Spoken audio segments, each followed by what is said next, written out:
दोस्तों नमस्कार। कल से आप सभी चैनलों पर एग्जिट पोल देख रहे होंगे।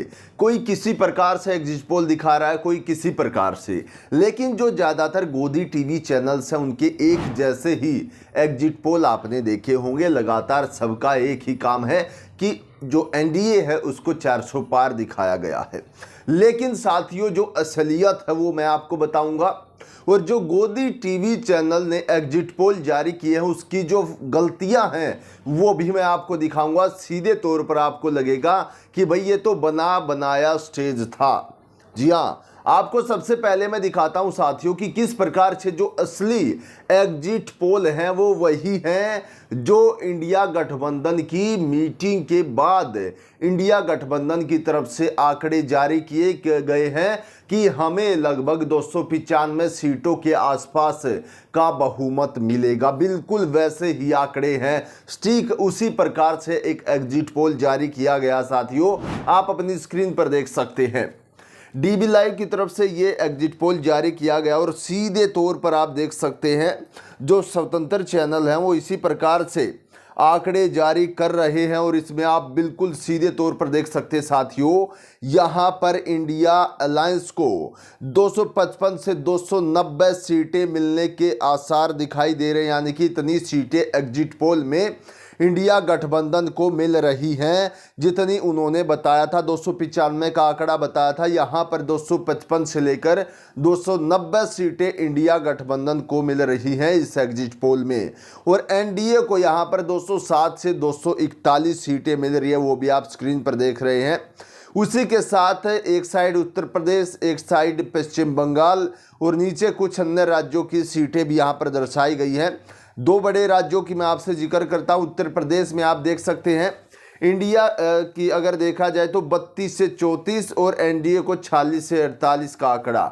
उसी प्रकार से पश्चिम बंगाल में ममता बनर्जी के इलाके में अगर आप देखें तो टीएमसी को 26 से 28, बीजेपी को 11 से 13 और कांग्रेस को 2 से 4 यहां पर दिखाई दे रही हैं साथियों। और इस प्रकार के एग्जिट पोल आपको कुछ लिमिटेड चैनलों पर ही देखने को मिले होंगे, क्योंकि जो बड़े गोदी टीवी चैनल है साथियों उन्होंने तो पूरा का पूरा प्री प्लान बनाकर पहले से ही तैयार कर रखा था, पहले से ही सब कुछ सेट था ऐसा लग रहा है। और जिस तरीके से उनके आंकड़े हैं, यानी कि जो ऊपर से आका का हुक्म था उसके अनुसार वो जब तक 400 पार नहीं पहुंच लिए गए तब तक सीटें इसी प्रकार से मैनेज होती रही। और जब बताया गया कि आखिरी सभी 543 सीटों का एग्जिट पोल किया गया तो उस समय पर जैसा बताया जा रहा था चुनाव होने से तकरीबन 2 से 3 महीने पहले 400 पार का नारा लगाया गया था, उसी प्रकार के एग्जिट पोल जारी किए गए हैं साथियों, आपने देखा होगा। लेकिन उनमें कुछ बहुत सारी गलतियां हैं जो सीधे तौर पर पकड़ी गई हैं। देश की जनता ने उन गलतियों को पकड़ा है, आप अपनी स्क्रीन पर देख सकते हैं साथियों।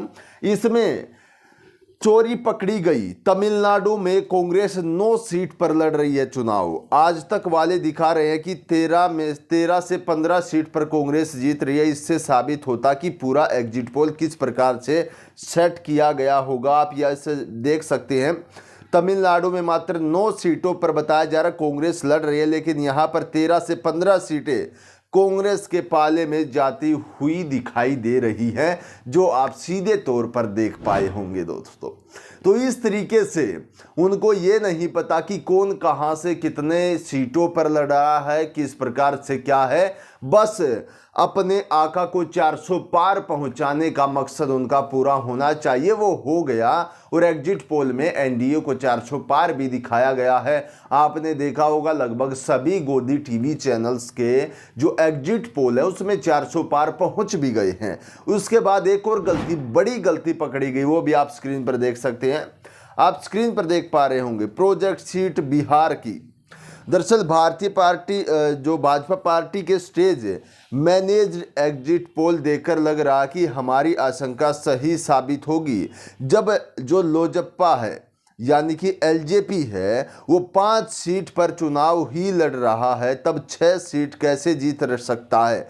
आप स्क्रीन पर देख सकते हैं एलजेपी 4 से 6 सीटें यहां पर दिखाई गई है, लेकिन वो मात्र 5 सीटों पर चुनाव लड़ रहा है।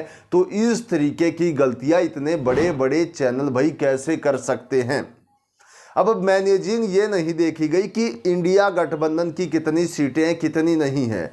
मैनेजिंग ये देखी गई है कि 400 पार सीटें कैसे फिक्स हो एग्जिट पोल में, और इसी प्रकार से पूरा मामला भी सेट कर दिया गया है। मैं आपको विस्तार पूर्वक बता रहा हूं।